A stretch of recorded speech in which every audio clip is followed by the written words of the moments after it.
था।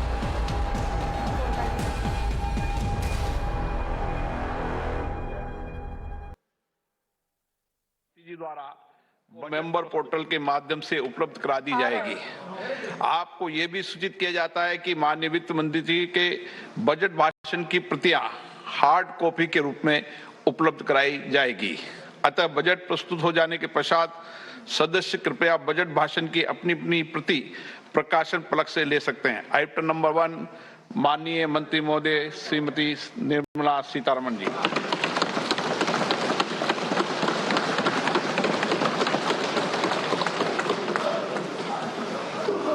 मंत्री जी आज डिजिटल बजट पढ़ रहे हैं।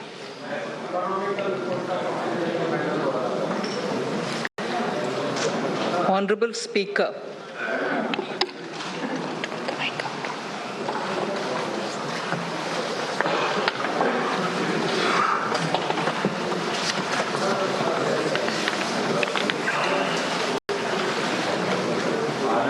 Honorable Speaker, sir, I present the budget for the year 2022-23.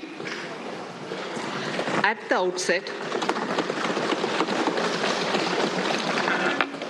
outset, sir, I want to take a moment to express my empathy for those who had to bear adverse health and economic effects of the pandemic. The overall sharp rebound and recovery of the economy is reflective of our country's strong resilience. India's economic growth in the current year is estimated to be 9.2%, highest among all large economies. I recognize we are in the midst of an Omicron wave with high incidence but milder symptoms. Further, the speed and coverage of our vaccination campaign has helped greatly. With an accelerated improvement of health infrastructure in the past 2 years, we are in a strong position to withstand challenges. I am confident that with Sabka Prayas, we will continue our journey with strong growth.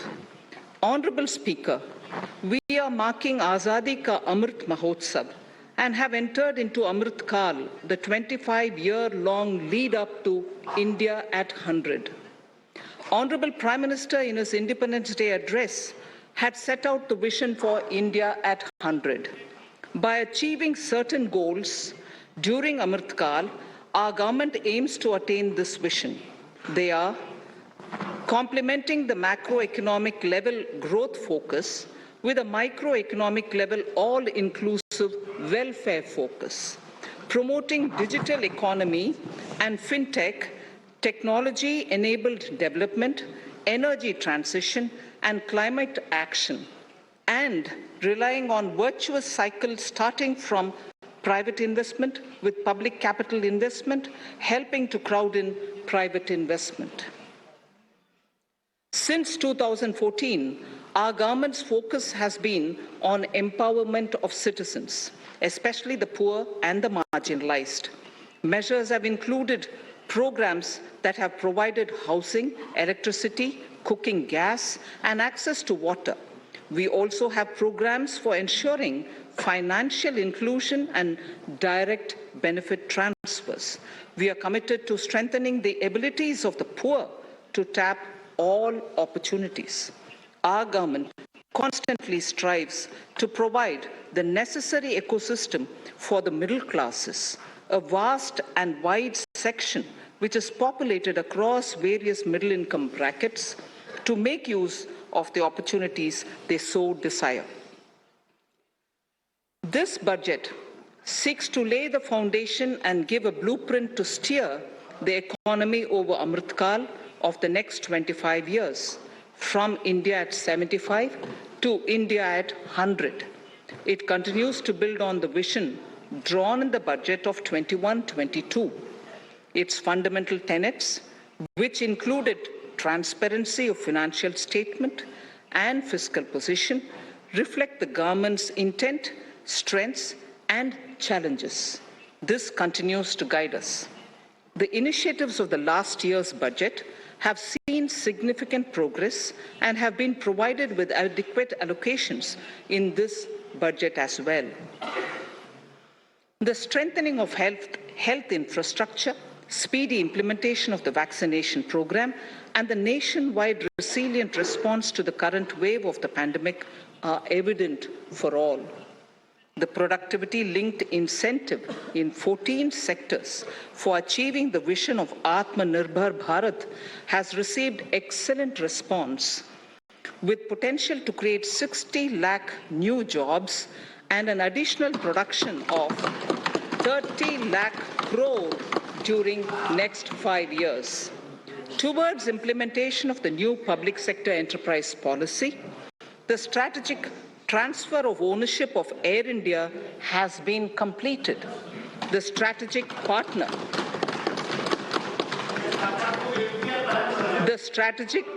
for Neelachal Ispat Nigam Limited has been selected. The public issue of the LIC is expected shortly. Others too are in the process for 2022-23. Please The no, National Bank आपको for पर्याप्त मौका, पर्याप्त अवसर मिलेगा, बैठे बैठे टिप्पणी मत कीजिए।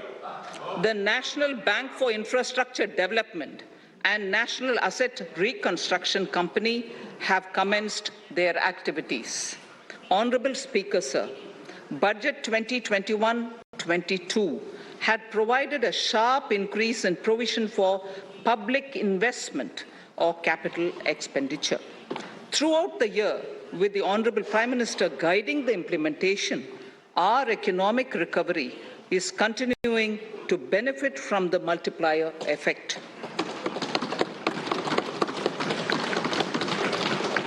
This budget continues to provide impetus for growth. It lays a parallel track of 1. A blueprint for the Amrit Kal, which is futuristic and inclusive. This will directly benefit our youth, women, farmers, the scheduled castes, and the scheduled tribes. And number 2, big private public investment. Number 2, big public investment for modern infrastructure, readying for India at 100. This shall be guided by PM Gati Shakti and be benefited by the synergy of multimodal approach. Moving forward on this parallel track, we lay the following 4 priorities: PM Gati Shakti, inclusive development, productivity enhancement and investment, sunrise opportunities, energy transition, and climate action, and 4, financing of investments.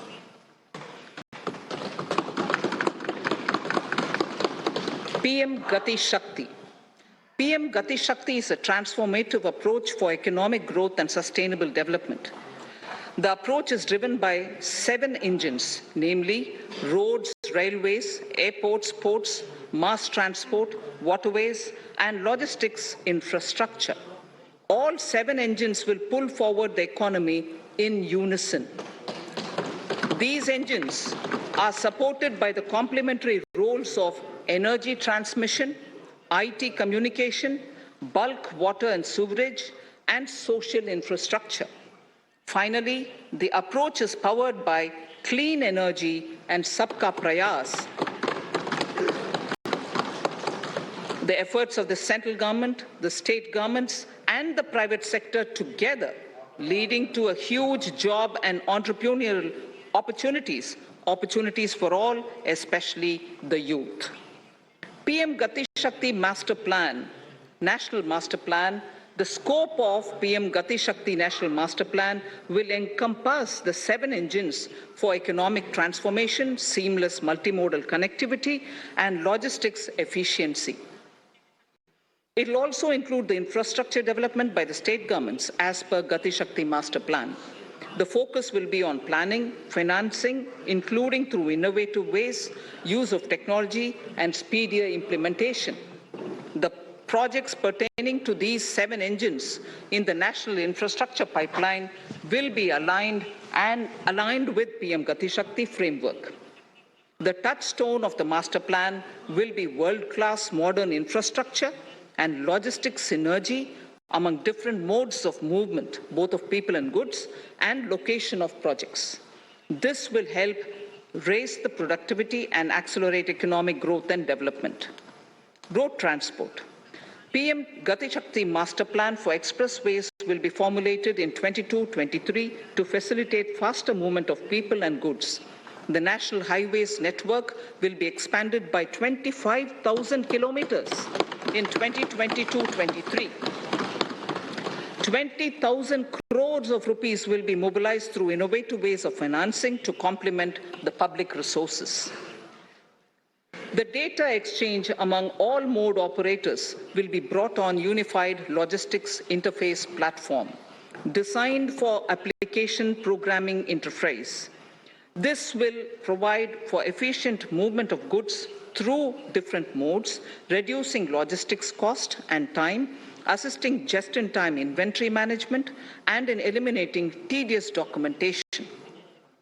Most importantly, this will provide real-time information to all stakeholders and improve international competitiveness.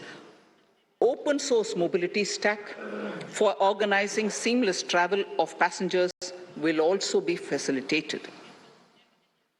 Contracts for implementation of multimodal logistic parks at 4 locations through PPP mode will be awarded in 22-23. Railways will develop new products and efficient logistics services for small farmers and small and medium enterprises, besides taking the lead in integration of postal and railways network to provide seamless solutions for movement of parcels. One station, one product concept will be popularized to help local businesses and supply chains. As a part of Atmanirbhar Bharat, 2,000 kilometers of network will be brought under Kavach, the indigenous world-class technology for safety and capacity augmentation in 2022-23. 400 new generation Vande Bharat trains will better energy efficiency and passenger riding experience will be developed and manufactured during the next 3 years. 100 PM Gati Shakti cargo terminals for multimodal logistics facilities will be developed during the next 3 years. Innovative ways of financing and faster implementation will be encouraged for building metro systems of appropriate type at scale. Multimodal connectivity between mass urban transport and railway stations will be facilitated on priority.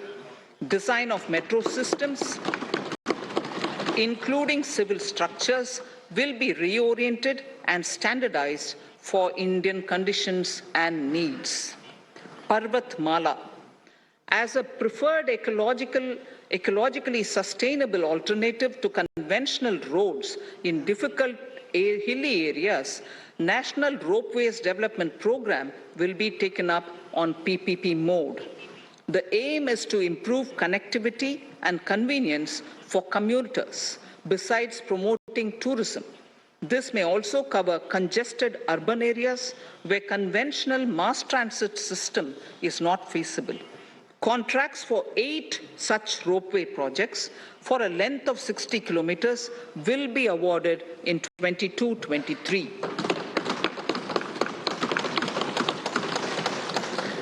With technical support from the Capacity Building Commission, central ministries, state governments, and their infra agencies will have their skills upgraded. This will ramp up capacity in planning, design, financing, including innovative ways, and implementation management of the PM Gati Shakti infrastructure projects. Inclusive development, our second priority. Agriculture.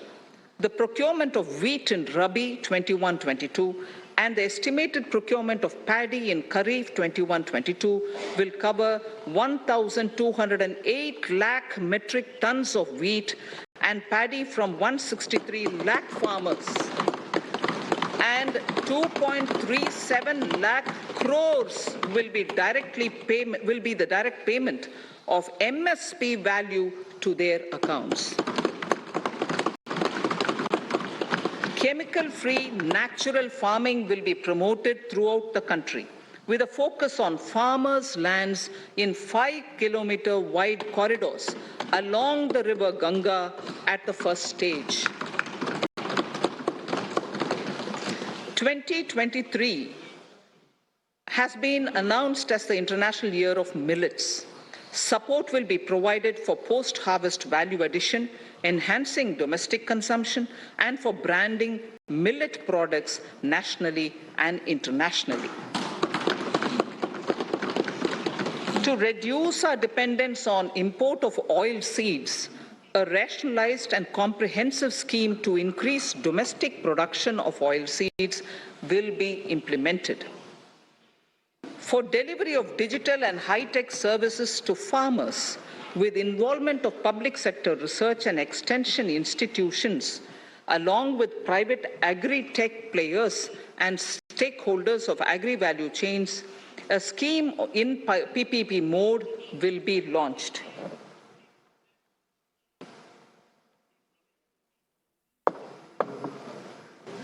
Use of Kisan drones will be promoted for crop assessment, digitization of land records, spraying of insecticides and nutrients.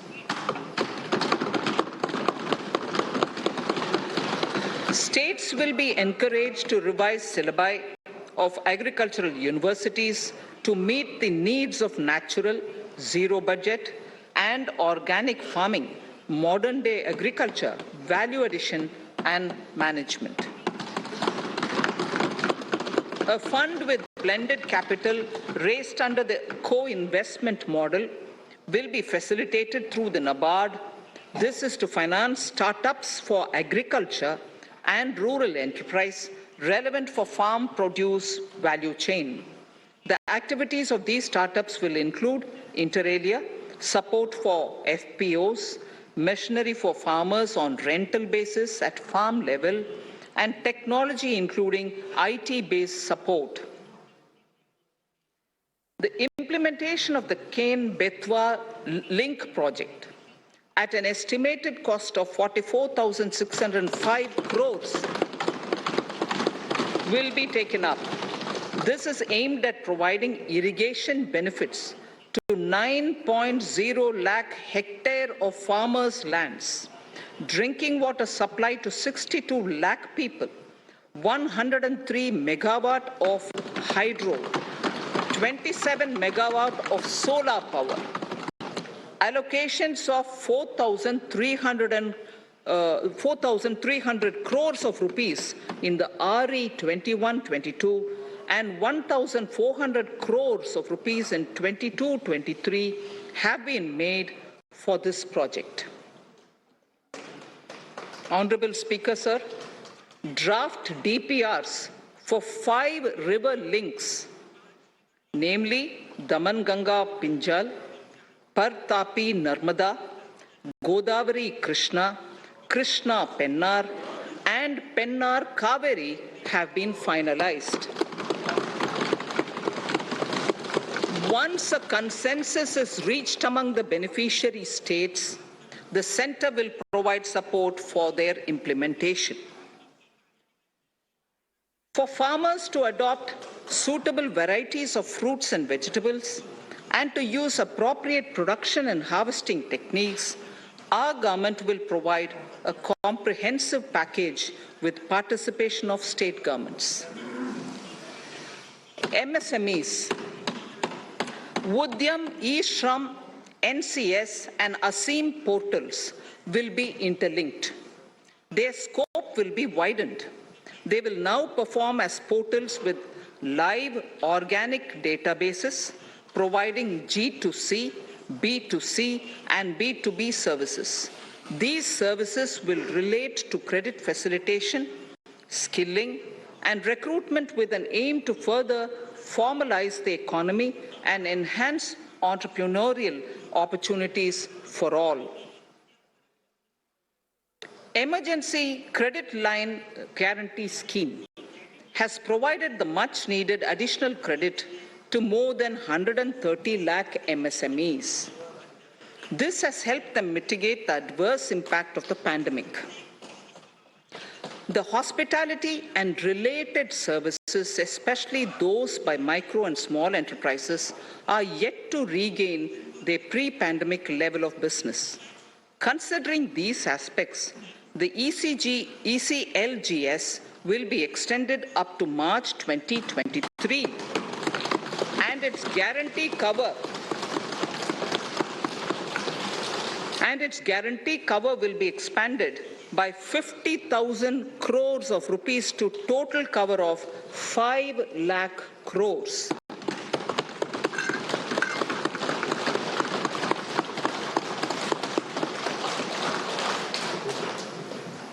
With the additional amount being earmarked exclusively for the hospitality and related sectors.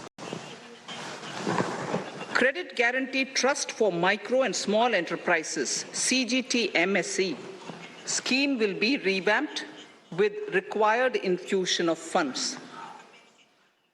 This will facilitate additional credit of 2 lakh crore for micro and small enterprises and expand employment opportunities.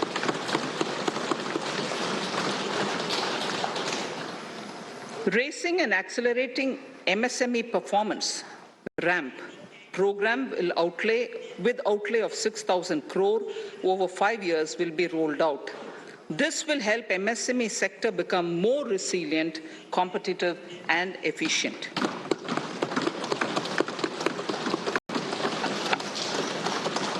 Skilling programs and partnership with the industry will be reoriented to promote continuous skilling avenues, sustainability, and employability. The National Skill Qualification Framework will be aligned with dynamic industry needs. Digital ecosystem for skilling and livelihood, the Desh Stack e-portal, will be launched. This aims to empower citizens to skill, reskill, or upskill through online training. It will also provide API-based trusted skill credentials, payment and discovery layers to find relevant jobs and entrepreneurial opportunities. Startups will be promoted to facilitate Drone Shakti through varied applications and for drone as a service. In select ITIs in all states, the required courses for skilling will be started. Due to the pandemic-induced closure of schools, our children, particularly in the rural areas and those from scheduled castes and scheduled tribes and other weaker sections, have lost almost 2 years of formal education. Mostly, these are children in government schools. We recognize the need to impart supplementary teaching and to build a resilient mechanism for education delivery. For this purpose, One Class, One TV channel program of PM E-Vidya will be expanded from 12 to 200 TV channels. This will enable all states to provide supplementary education in regional languages for classes 1 to 12.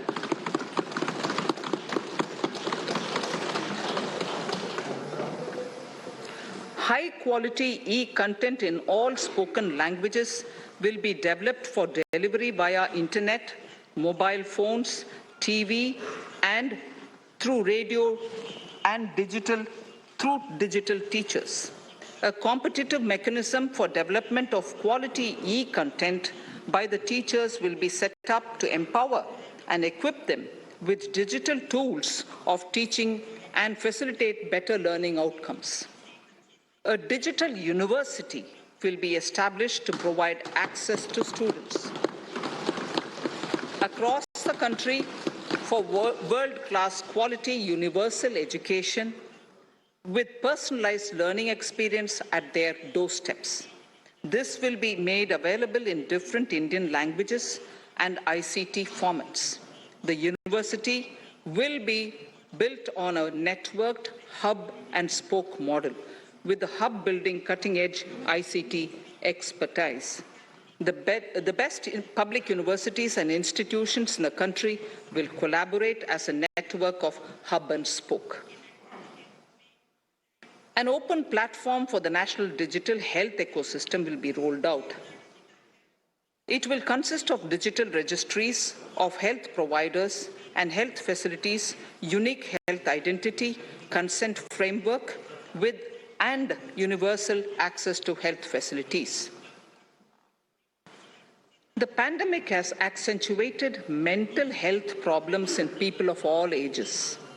To better the access to quality mental health counseling and care services, a national tele-mental health program will be launched. This will include a network of 23 tele-mental health centers of excellence, with NIMHANS being the nodal center, and International Institute of Information Technology, Bangalore, IIIT Bangalore, providing technology support.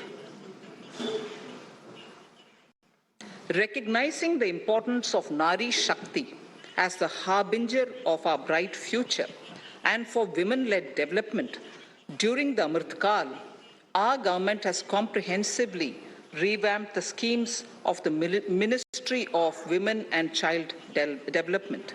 Accordingly, 3 schemes, namely Mission Shakti, Mission Vatsalya, Saksham Anganwadi and Poshan 2.0 were launched recently to provide integrated benefits to women and children. Saksham Anganwadis are a new generation Anganwadis that have better infrastructure and audio-visual aids, powered by clean energy and providing improved environment for early childhood development. 2 lakh Anganwadis will be upgraded under this scheme.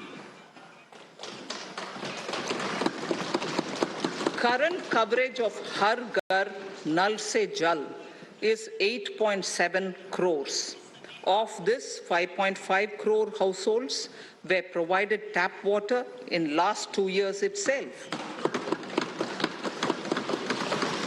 Allocation of 60,000 crores of rupees has been made with an aim to cover 3.8 crore households in 2022 and 23.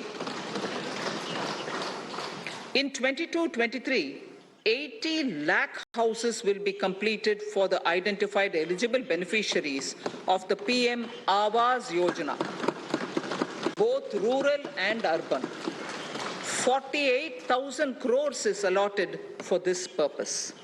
The central government will work with the state governments for reduction of time required for all land and construction-related approvals, for promoting affordable housing for middle class and for the economically weaker sections in urban areas. We shall also work with the financial sector, regulators, to expand access to capital along with reduction in cost of intermediaries.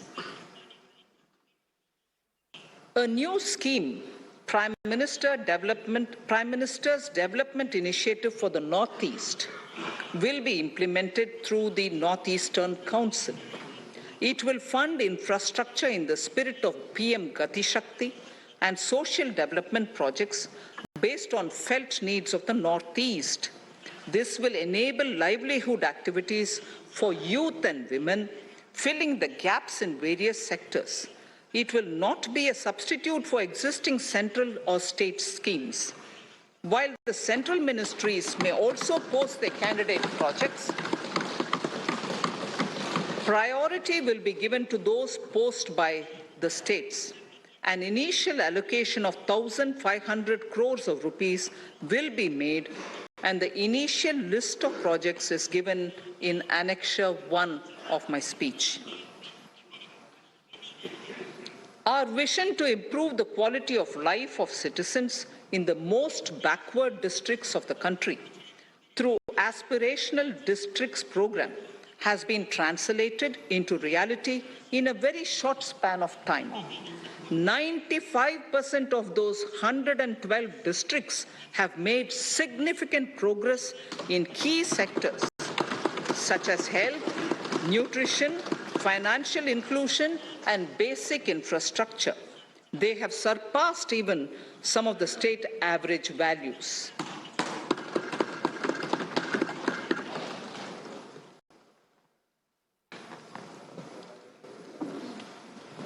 However, in those districts, some blocks continue to lag.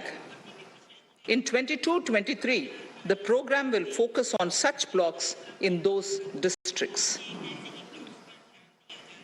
Border villages with sparse population, limited connectivity, and infrastructure often get left out from the development gains.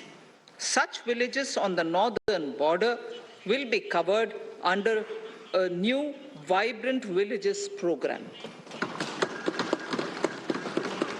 The activities will include construction of village infrastructure, housing, tourist centers, road connectivity, provisioning of decentralized renewable energy, direct-to-home access for Doordarshan and educational channels, and support for their livelihood generation.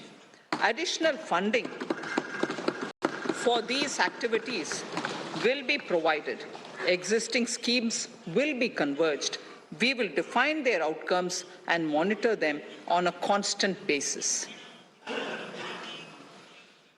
In 2022, 100% of 1.5 lakh post offices will come on the core banking system, enabling financial inclusion and access to accounts through net banking, mobile banking, ATMs, and also provide online transfer of funds between post office accounts and bank accounts. This will be helpful, especially for farmers and senior citizens in rural areas, enabling interoperability and financial inclusion.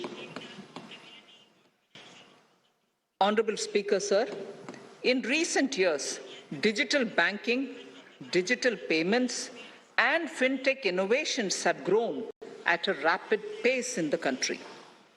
Government is continuously encouraging these sectors to ensure that the benefits of digital banking reach every nook and corner of the country in a consumer-friendly manner. Taking forward this agenda and to mark 75 years of our independence, it is proposed to set up 75 digital banking units in 75 districts of the country by scheduled commercial banks. The financial support for digital payment ecosystem announced in the previous budget will continue in 22-23 as well. This will encourage further adoption of digital payments. There will also be a focus to promote use of payment platforms that are economical and user-friendly. Sir, I move to the next priority. In recent years, over 25,000 compliances were reduced and nearly 1,500 union laws were repealed. This is the result of our government's strong commitment for minimum government and maximum governance. 1,486 union laws were repealed. Our trust in the public and ease of doing business is what is highlighted here, sir.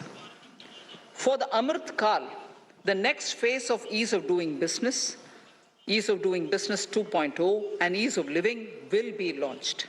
In our endeavor to improve productive efficiency of capital and human resources, we will follow the idea of trust-based governance. The new phase will be guided by an active involvement of the states, digitization of manual processes and interventions, integration of the central and state level systems through IT bridges, a single point access for all citizen-centric services, and standardization and removal of overlapping compliances, crowdsourcing of suggestions and ground-level assessment of the impact with active involvement of citizens and businesses will be encouraged. A single window portal, Parivesh, for all green clearances was launched in 2018. It has been instrumental in reducing the time required for approvals significantly. The scope of this portal will be expanded to provide information to the applicants based on location of units. Information about specific approvals will be provided. It will enable application for all 4 approvals through a single form and tracking of the process through Centralized Processing Center Green, CPC Green. E-passports. The issuance of e-passports using embedded chip and futuristic technology will be rolled out in 22-23 to enhance the convenience for the citizens in their overseas travel. By the time of India at 100, nearly half our population is likely to be living in urban areas. To prepare for this, orderly urban development is of critical importance. This will help realize the country's economic potential, including livelihood opportunities for the demographic dividend. For this, on the one hand, we need to nurture the megacities and their hinterlands to become current centers of economic growth. On the other, we need to facilitate Tier 2 and Tier 3 cities to take on the mantle in the future. This would require us to reimagine our cities into centers of sustainable living with opportunities for all, including women and our youth. For this to happen, urban planning cannot continue with a business-as-usual approach. We plan to steer a paradigm change. A high-level committee of reputed urban planners, urban economists, and institutions will be formed to make recommendations on urban sector policies, capacity building, planning, implementation, and governance. For urban capacity building, support will be provided to the states. Modernization of building bylaws, town planning schemes, transit-oriented development will be implemented. This will facilitate reforms for people to live and work closer to the mass transit systems. The central government's financial support for mass transit projects and Amrit scheme will be leveraged for formulation of action plans and their implementation for facilitating the TOD and TPS by the states. For developing India-specific knowledge in urban planning and design, and to deliver certified training in these areas, up to 5 existing academic institutions in different regions will be designated as centers of excellence. These centers will be provided endowment fund of 250 crore each. In addition, the AICTE will take the lead to improve syllabi, quality and access of urban planning courses in other institutions. We will promote a shift to use of public transport in urban areas. This will be complemented by clean tech and governance solutions, special mobility zones with zero fossil fuel policy and EV vehicles. Battery swapping policy. Considering the constraint of space in urban areas, for setting up charging stations at scale, a battery swapping policy will be brought out and interoperability standards will be formulated.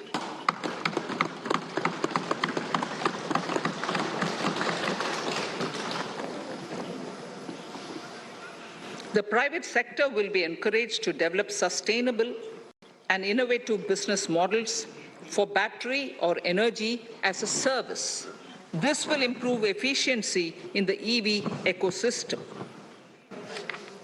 Efficient use of land resources is a strong imperative. States will be encouraged to adopt unique land parcel identification number to facilitate IT-based management of records. The facility for transliteration of land records across any of the Schedule 8 languages will also be rolled out. The adoption of linkage with National Generic Document Registration System, NGDRS, with the One Nation, One Registration software will be promoted as an option for uniform process of registration and anywhere registration of deeds and documents. Necessary amendments in the code IBC will be carried out to enhance the efficiency of the resolution process and facilitate cross-border insolvency resolution.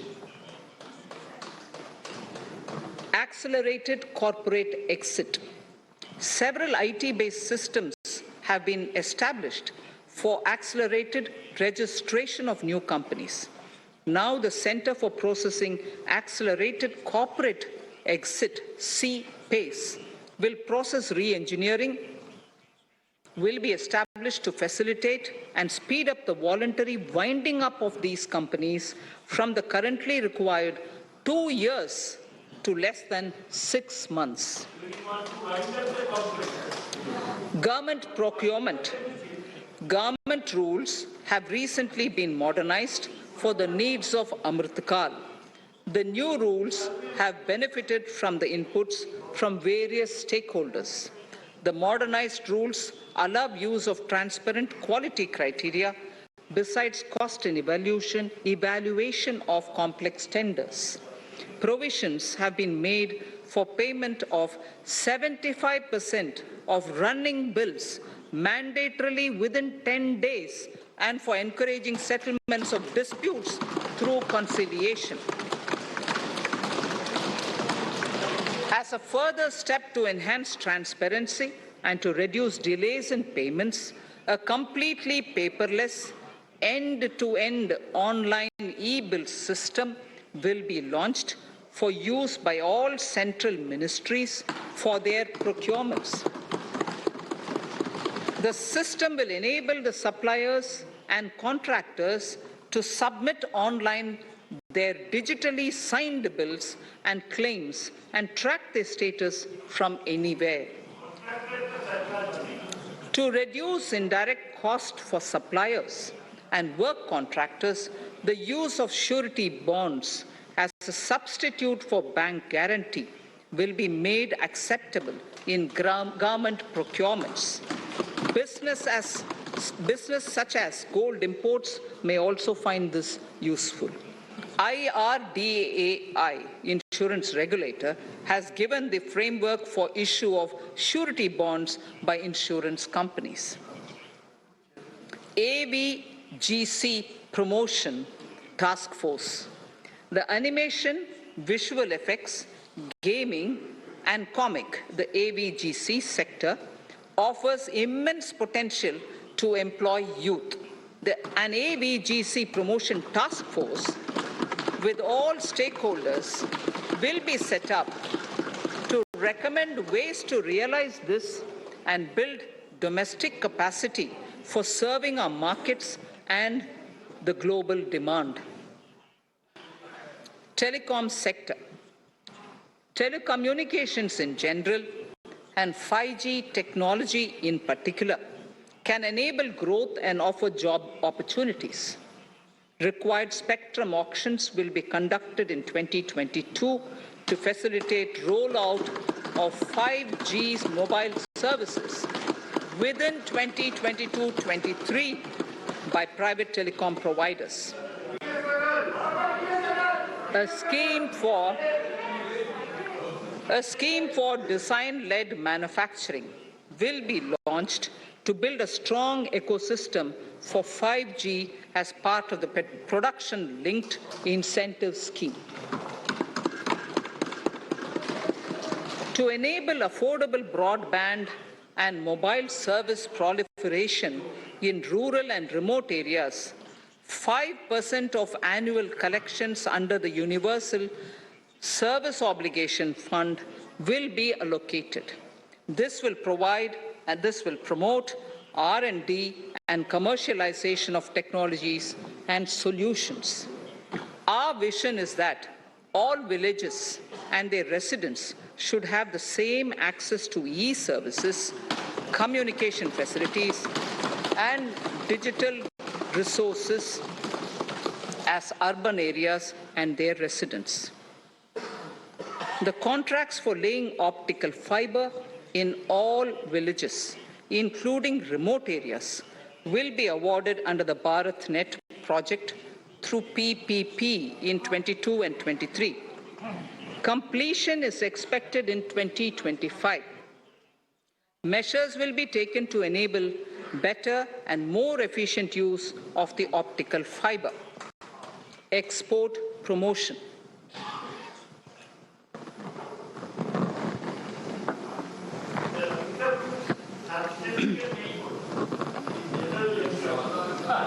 The Special Economic Zones Act will be replaced with a new legislation that will enable the states to become partners in development of enterprise and service hubs.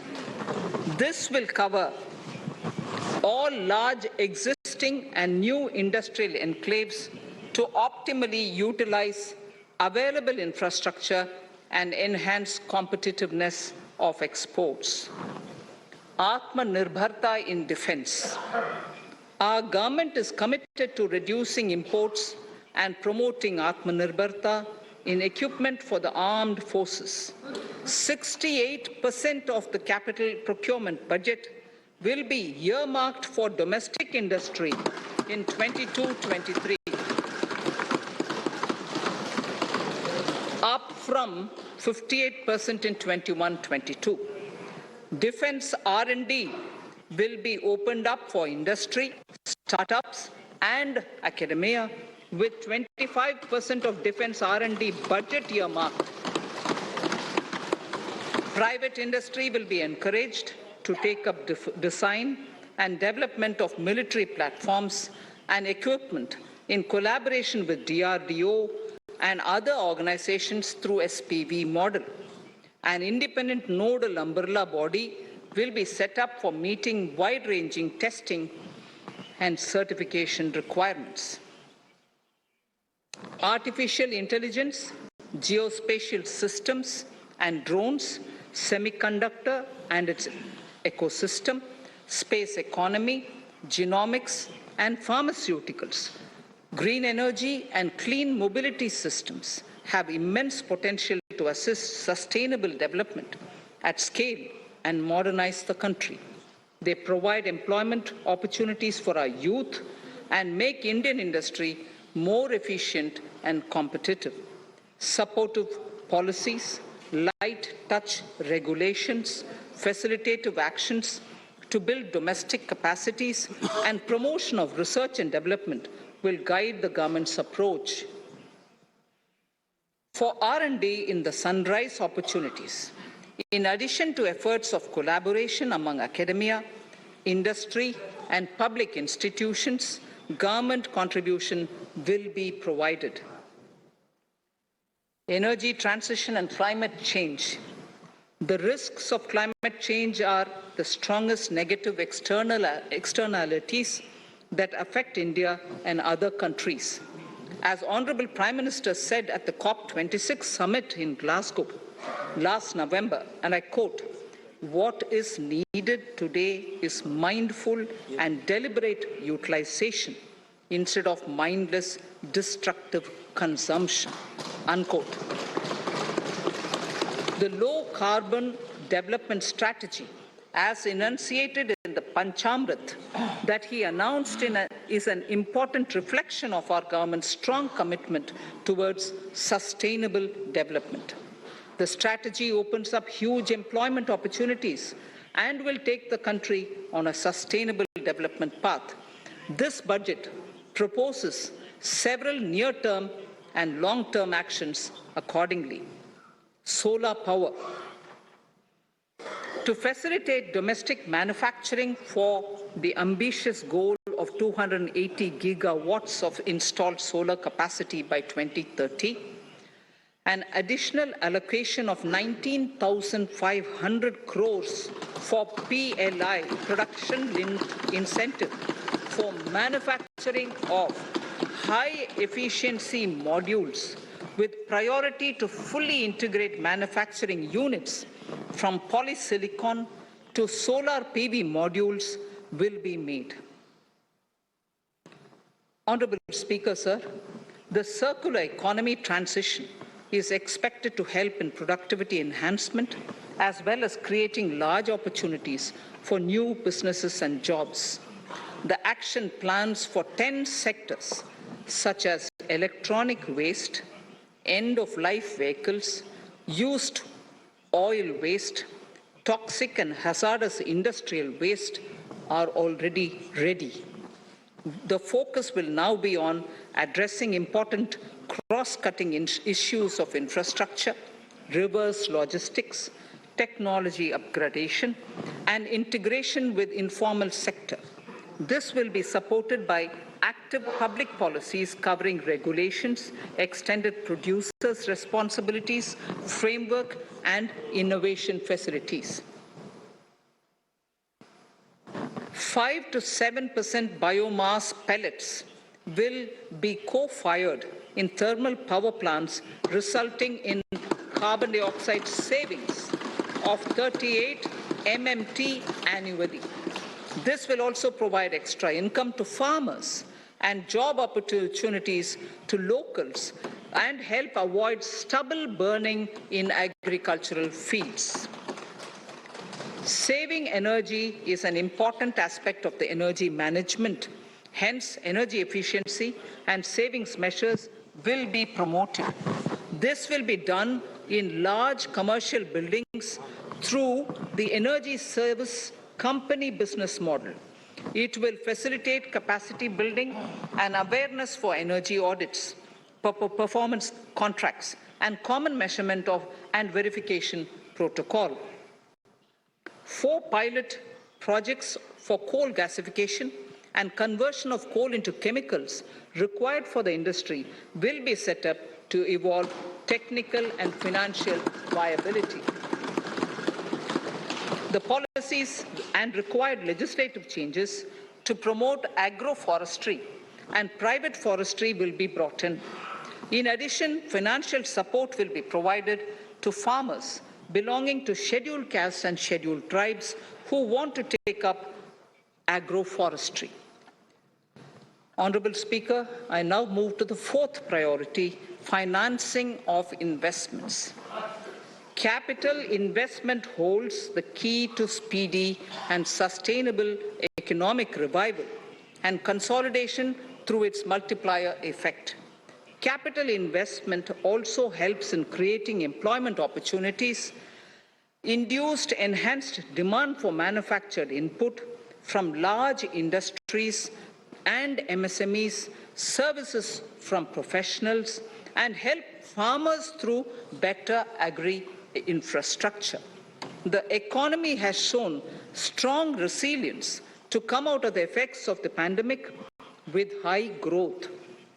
However, we need to sustain that level to make up for the setback of 2020-2021. As outlined in para 5 earlier, the virtuous cycle of investment requires public investment to crowd in private investment. At this stage, private investments seem to require that support to rise to their potential and to the needs of the economy. Public investment must continue to take the lead and prime the private investment and demand in 2022-23. Considering the above imperative, the outlay for capital expenditure in the union budget is once again being stepped up sharply by 35.4% from 5.54 lakh crore in the current year to 7.50 lakh crores in 22-23. This has increased to more than 2.2 times the expenditure of 2019-20. This outlay in 22-23 will be 2.9% of the GDP. Effective capital expenditure. With this investment taken together with the provision made for creation of capital assets through grants and aid to states, the effective capital expenditure of the central government is estimated at 10.68 lakh crores in 22-23, which will be about 4.1% of the GDP. Green bonds.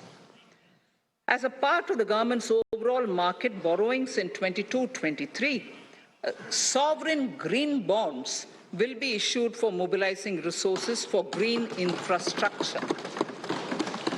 The proceeds will be deployed in public sector projects which help in reducing the carbon intensity of the economy. Gift IFSC. World-class foreign universities and institutions will be allowed in the gift city to offer courses in the financial management, fintech, science, technology, engineering, and mathematics free from domestic regulations, except those by the IFSCA, to facilitate availability of high-end human resources for financial services and technology. An international arbitration center will be set up in the gift city for timely settlement of disputes under international jurisprudence. Services for global capital for sustainable and climate finance in the country will be facilitated in the gift city. Infrastructure status. Data centers and energy storage systems, including dense charging infrastructure and grid-scale battery systems, will be included in the harmonized list of infrastructure. This will facilitate credit availability for digital infrastructure and clean energy storage. Venture capital and private equity invested more than 5.5 lakh crores last year, facilitating one of the largest startup growth system. Scaling up this investment requires a holistic examination of regulatory and other frictions. An expert committee will be set up to examine and suggest appropriate measures. Government-backed funds, NIIF and SIDBI, Fund of Funds, have provided scale capital, creating a multiplier effect. For encouraging important sunrise sectors such as climate action, deep tech, digital economy, pharma, and agri-tech, the government will promote these thematic funds for blended finance, with the government share being limited to 20% and the funds being managed by private fund managers. For financing the infrastructure needs, the stepping up of public investment will need to be complemented by private capital at a significant scale. Measures will be taken to enhance financial viability of projects, including PPP, with technical and knowledge assistance from multilateral agencies. Enhancing financial viability shall also be obtained by adopting global best practices, innovative ways of financing, and balanced risk allocation. Digital rupee.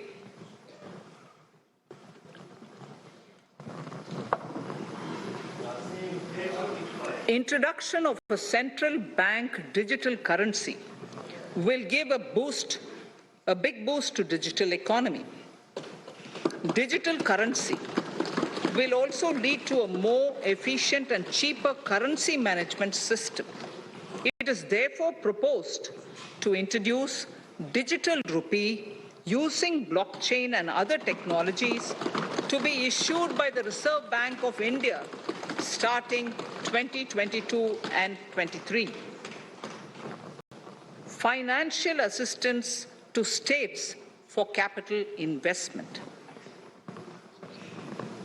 Reflecting the true spirit of cooperative federalism, the central government is committed to bolstering the hands of the states in enhancing their capital investment towards creating productive assets and generating remunerative employment. The scheme for financial assistance to states for capital investment has been extremely well received by the states. In deference to the requests received during my meeting with the chief ministers and state finance ministers, the outlay for this scheme is being enhanced from 10,000 crores in the budget estimates to 15,000 crores in the revised estimates for the current year.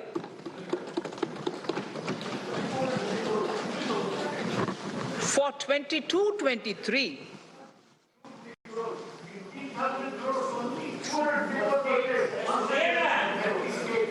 I'll repeat that sentence for the benefit of many of our honorable members.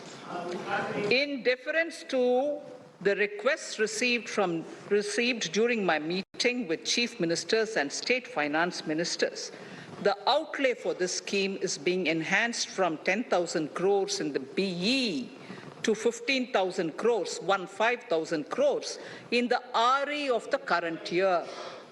For 22-23, the allocation is 1 lakh crores to assist the states in catalyzing the overall investments in the economy. These 50-year interest-free loans are over and above the normal borrowings allowed to the states, are over and above the normal borrowings to the states. This allocation will be used for PM Gati Shakti related and other productive capital investments of the states. It will also include components for supplemental funding for priority segments of PM Gram Sadak Yojana, including support for the state share, digitization of the economy, including digital payments and completion of OFC network, and reforms related to building bylaws, town planning schemes, transit-oriented development, and transferable development rights.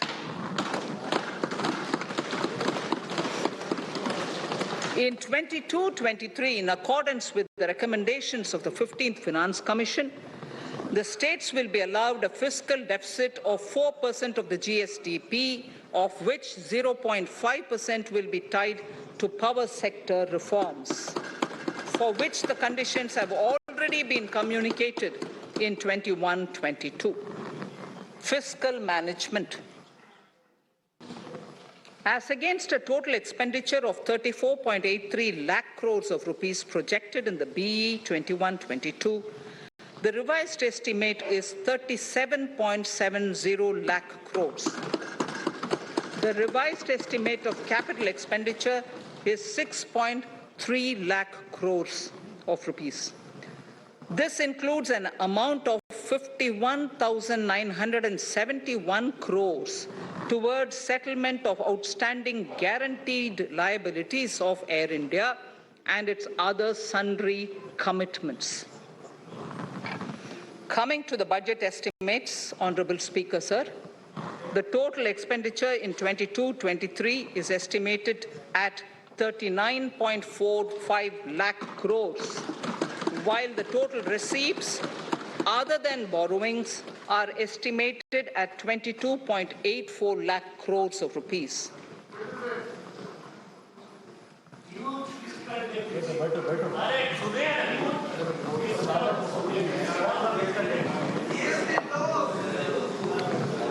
The revised fiscal deficit, Honorable Speaker, in the current year is estimated at 6.9% of the GDP, as against 6.8% projected in the budget estimates.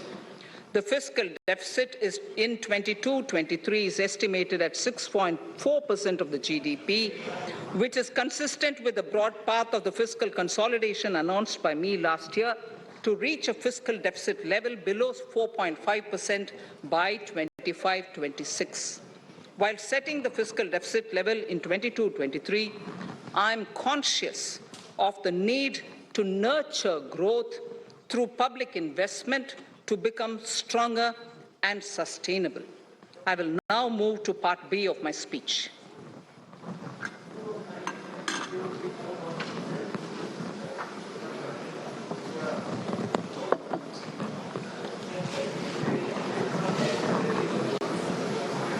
Direct tax.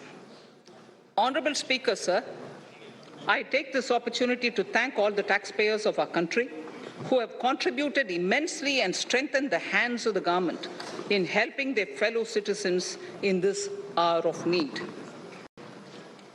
So I have brought in a little verse from the Mahabharata. I won't spend more time reading because I would like the speech to get enough time.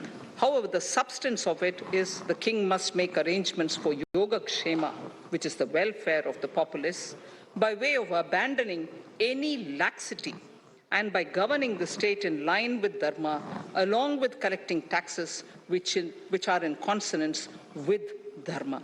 This is Mahabharata Shanti Parva Adhyaya, Shloka 11 from 72. Drawing wisdom from our ancient texts, we continue on the path to progress. The proposals in this budget, while continuing with our declared policy of stable and predictable tax regime, intend to bring more reforms that will take ahead our vision to establish a trustworthy tax regime. This will further simplify the tax system, promote voluntary compliance by taxpayers, and reduce litigation. Introducing new updated return. India is growing at an accelerated pace and people are undertaking multiple financial transactions. The Income Tax Department has established a robust framework of reporting of taxpayers' transactions. In this context, some taxpayers may realize that they have committed omissions or mistakes in correctly estimating their income for tax payment. To provide an opportunity to correct such errors, I am proposing a new provision permitting taxpayers to file an updated return on payment of additional tax. This updated return can be filed within 2 years from the end of the relevant assessment year.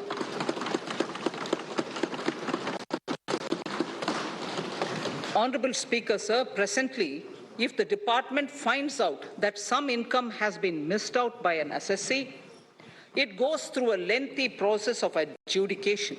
Instead, with this proposal now, there will be a trust repost in the taxpayers that will enable the assessee herself to declare the income that she may have missed out earlier while filing her return. Full details of the proposal are given in the finance bill. It is an affirmative step in the direction of voluntary compliance.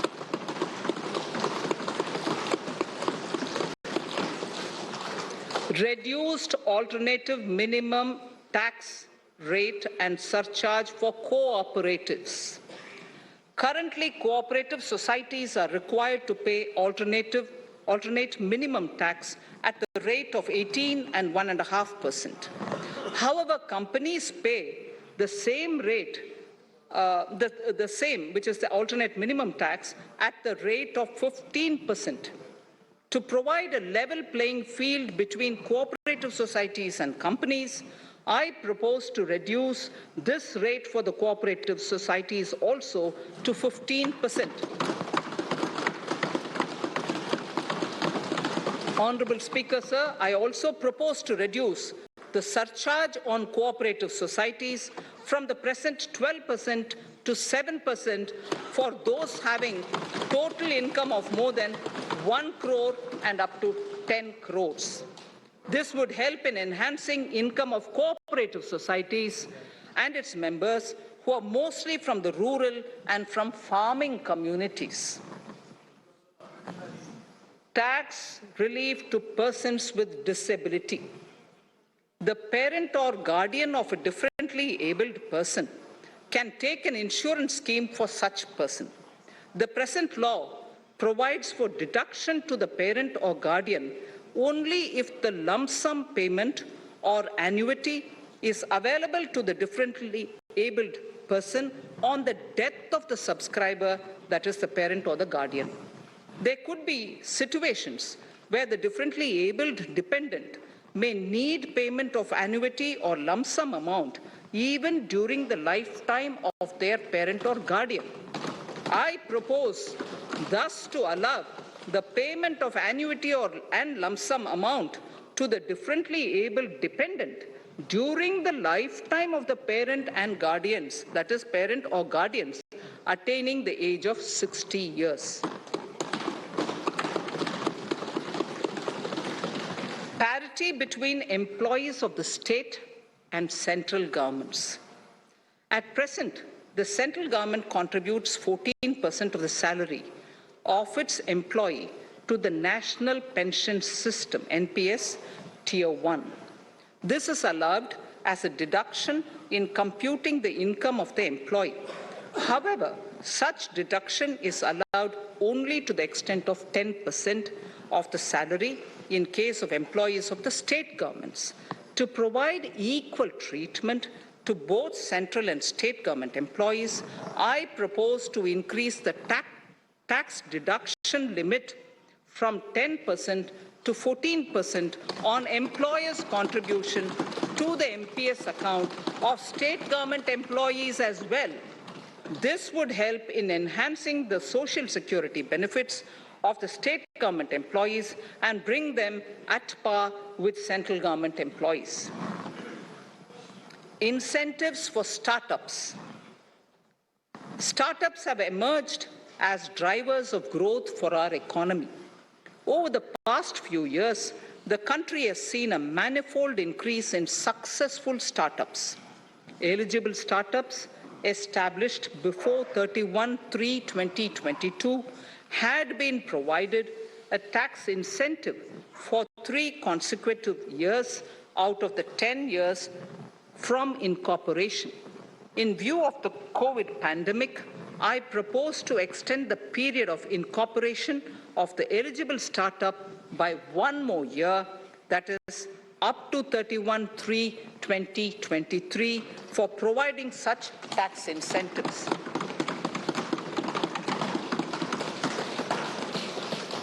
Incentives for newly incorporated manufacturing entities under concessional tax regime.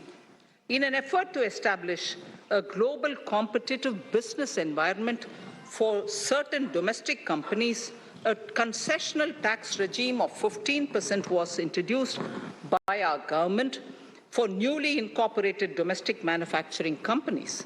I propose to extend the last date for commencement of manufacturing or production under Section 115B(ab) by 1 more year, that is from 31st March 2023 to 31st March 2024.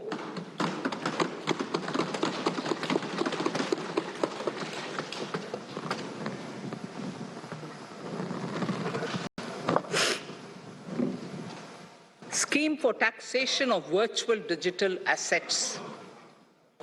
There has been a phenomenal increase in transaction in virtual digital assets. The magnitude and frequency of these transactions have made it imperative to provide for a specific tax regime.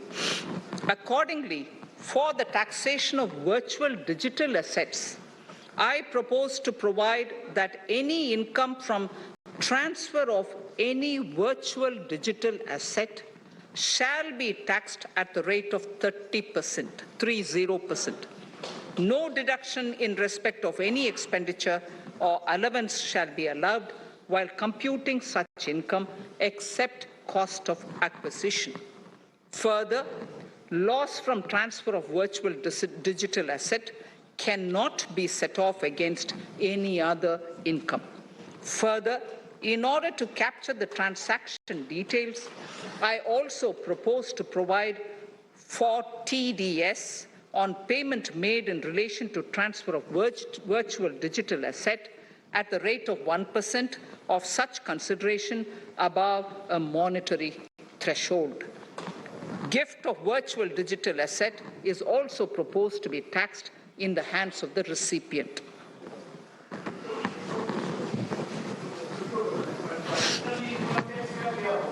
Litigation management to avoid repetitive appeals by the department.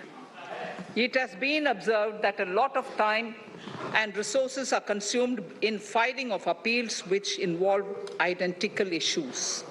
Taking forward our policy of sound litigation management, I propose to provide that if a question of law in the case of an assessee is identical to a question of law which is pending in the appeal before a jurisdictional high court or Supreme Court, in any case, the filing of further appeal in the case of this assessee by the department shall be deferred till such a question of law is decided by the jurisdictional high court or the Supreme Court. This will greatly help in reducing the repeated litigation between taxpayer and the department. Taking forward our efforts to further promote the IFSC, I hereby propose to provide that income of a non-resident from offshore derivative instruments or over-the-counter derivatives issued by an offshore banking unit, income from royalty and interest on account of lease of ship, and income received from portfolio management services in IFSC shall be exempt from tax subject to specified conditions. Rationalization of surcharge. In the globalized business world, there are several work contracts whose terms and conditions mandatorily require formation of a consortium. The members in the consortium are generally companies. In such cases, the income of these AOPs has to suffer a graded surcharge up to 37%, which is a lot more than surcharge on the individual companies.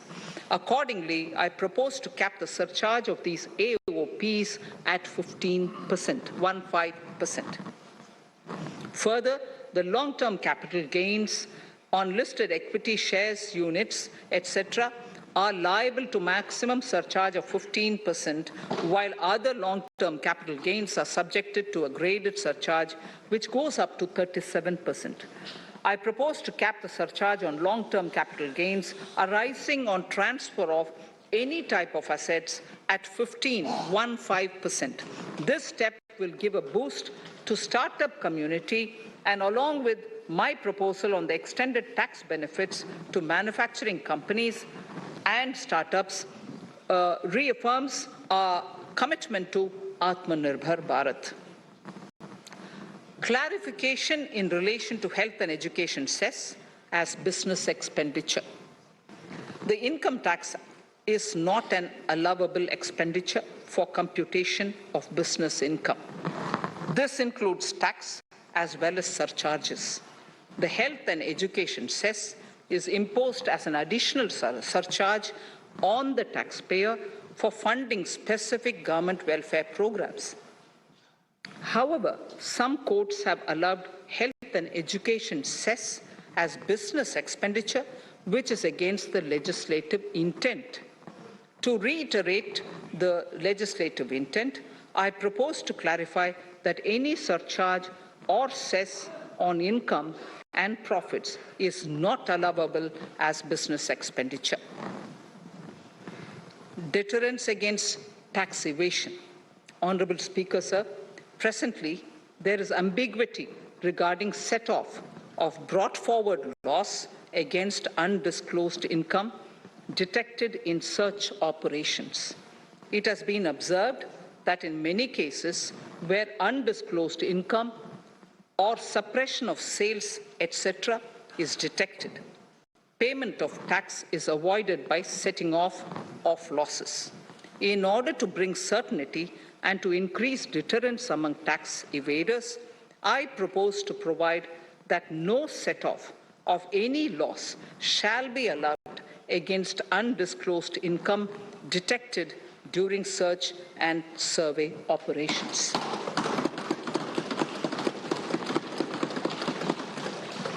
It has been noticed that as a business promotion strategy, there is a tendency on businesses to pass on benefits to their agents. Such benefits are taxable in the hands of the agents.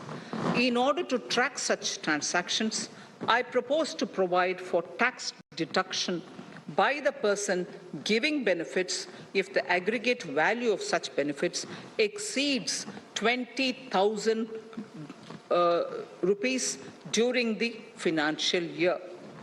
A few other changes are being made, the details of which are there in the finance bill. Indirect taxes. So remarkable progress in GST. GST has been a landmark reform of independent India, showcasing the spirit of cooperative federalism. While aspirations were high, there were huge challenges too. These challenges were overcome deftly and painstakingly under the guidance and the oversight of the GST Council. We can now take pride in a fully IT-driven and progressive GST regime that has fulfilled the cherished dream of India as one market, one tax. There are still some challenges remaining, and we aspire to meet them in the coming year. The right balance between facilitation and enforcement has engendered significantly better compliance, and enforcement has engendered better compliance. GST revenues are buoyant despite the pandemic. I would bring in something which I've got to know this morning, not part of my speech, but worth putting in here for the knowledge of the Honourable House. I would like to bring to the notice of this House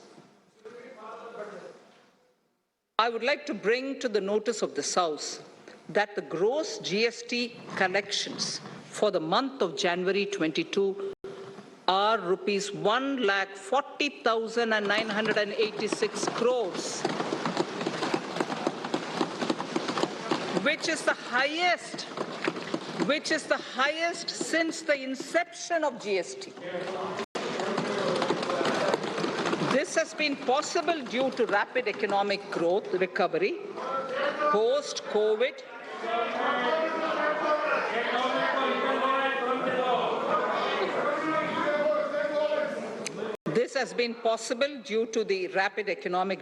recovery post-COVID, as well as various policy and administration undertaken by central and state tax administrations.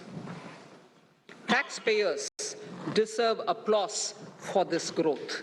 Not only did they adapt to the changes, but enthusiastically contributed to the cost of paying taxes. Special economic zones. In part A of my speech, I have referred to the proposed reforms in SEZs. Alongside, we will also undertake reforms in customs administration of SEZs, and it shall henceforth be fully IT-driven and function on the Customs National Portal with a focus on higher facilitation and with only risk-based checks. This will ease doing business by SEZ units considerably. This reform shall be implemented by 30th September 2022. Customs reforms and duty rate changes. Customs administration has reinvented itself over the years through liberalized procedures and infusion of technology. Faceless customs has been fully established. During COVID-19 pandemic, customs formation have done exceptional frontline work against all odds, displaying agility and purpose. Customs reforms have played a very vital role in domestic capacity creation, providing level playing field to our MSMEs, easing the raw material supply side constraints, enhancing ease of doing business, and being an enabler to other policy initiatives such as PLI, and phased manufacturing plants. My proposal on customs side are aligned to these objectives. Project imports and capital goods.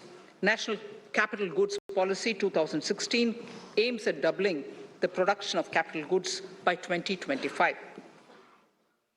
This would create employment opportunities and result in increased economic activity. However, several duty exemptions, even extending to over 3 decades, in some cases have been granted to capital goods for various sectors like power, fertilizer, textiles, leather footwear, food processing, and fertilizers. These exemptions have hindered the growth of the domestic capital goods sector.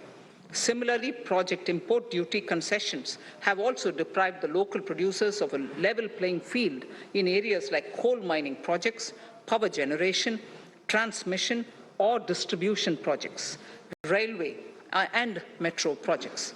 Our experience suggests that reasonable tariffs are conducive to the growth of domestic industry and make in India without significantly impacting the cost of essential imports. Accordingly, Honourable Speaker, Sir, it is proposed to phase out the concessional rates in capital goods and project imports gradually and apply a moderate tariff of 7.5%. Certain exemptions for advanced machineries that are not manufactured within the country shall continue. A few exemptions are being introduced on inputs like specialized castings, ball screw, and linear motion guide to encourage domestic manufacturing of capital goods. In the last 2 budgets, we have rationalized several customs exemptions. We have once again carried out an extensive consultation, including by crowdsourcing. As a result of these consultations, more than 350 exemption entries are proposed to be gradually phased out. These include exemptions on certain agricultural produce,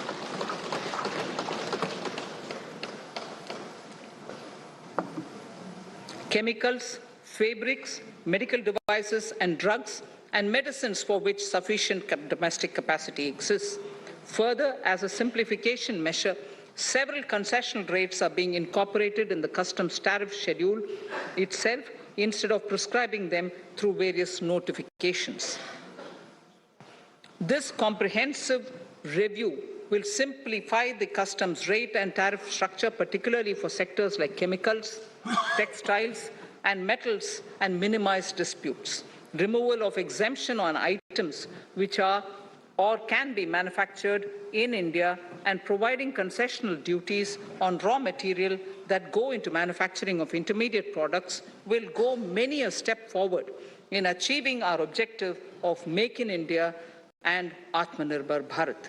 I shall now take up specific sector-specific proposals. Electronics. Electronic manufacturing has been growing rapidly. Customs duty rates are being calibrated to provide a graded rate structure to facilitate domestic manufacturing of wearable devices, hearable devices, and electronic smart meters. Duty concessions are being given to parts of transformer of mobile phone chargers and camera lens of mobile camera module and certain other such items. This will enable domestic manufacturing of high-growth electronic items. Gems and jewelry. To give a boost to the gems and jewelry sector, customs duty on cut and polished diamonds and gemstones is being reduced to 5%. Simply sawn diamond would attract nil customs duty. To facilitate export of jewelry through e-commerce, a simplified regulatory framework shall be implemented by June this year. To disincentivize import of undervalued imitation jewelry, the customs duty on imitation jewelry is being prescribed in a manner that a duty of at least 400 rupees per kg is paid on its import. Chemicals. Customs duty on certain critical chemicals, namely methanol, acetic acid, and heavy feedstocks for petroleum refining are being reduced, while duty is being raised on sodium cyanide, for which adequate capacity in the domestic arena exists. These changes will help in enhancing domestic value addition. MSMEs. Duty on umbrellas is being raised to 20%. Exemption to parts of umbrellas is being withdrawn. Exemption is also being rationalized on implements and tools for agricultural sector which are manufactured in India. Customs duty exemption given to steel scrap last year is being extended for another year to provide relief to MSME secondary steel producers. Certain anti-dumping and CVD on stainless steel and coated steel flat products, bars of alloy steel and high-speed steel are being revoked in larger public interest considering prevailing high prices of metals. To incentivize exports, exemptions are being provided on items such as embellishment, trimmings, fasteners, buttons, zipper, lining material, specified leather, furniture fittings, and packaging boxes that may be needed by bona fide exporters of handicrafts, textiles, leather garments, leather footwear, and other goods. Honorable Speaker, sir, duty is being reduced on certain inputs required for shrimp aquaculture so as to promote its exports. Tariff measure to encourage blending of fuel. Blending of fuel is a priority for this government. To encourage the efforts for blending of fuel, unblended fuel shall attract an additional differential excise duty of ₹2 per litre from first day of October 22.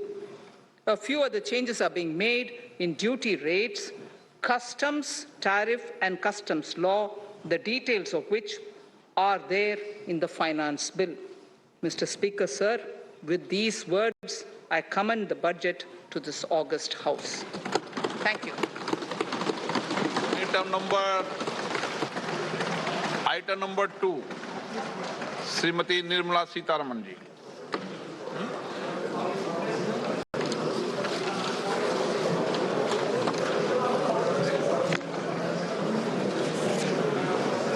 Sir, with your permission, I rise to lay on the table the following statements under Section 3(1) of the Fiscal Responsibility and Budget Management FRBM Act 2003. Medium-term fiscal policy cum fiscal policy strategy statement and macroeconomic framework statement. Item number 3, वित्त विधेयक 2020, Nirmala Sitharaman ji. Sir, item number 3, Finance Bill. Sir, with your permission, I rise to move for leave to introduce the Finance Bill 2022. प्रश्न ये कि वित्त विधेयक को प्रस्तावित करने की अनुमति प्रदान की जाए. जो सदस्य इसके पक्ष में हाँ गए, जो सदस्य विरोध में ना गए, मेरे विचार में निर्णय हाँ वालों के पक्ष में, हाँ वालों के पक्ष में. माननीय मंत्री जी, वित्त विधेयक को प्रस्तावित करें. Sir, I introduce the bill. सभा की कार्रवाई कल बुधवार दिनांक 2 फरवरी 2022 को 4:30 बजे तक के लिए स्थगित की जाती है.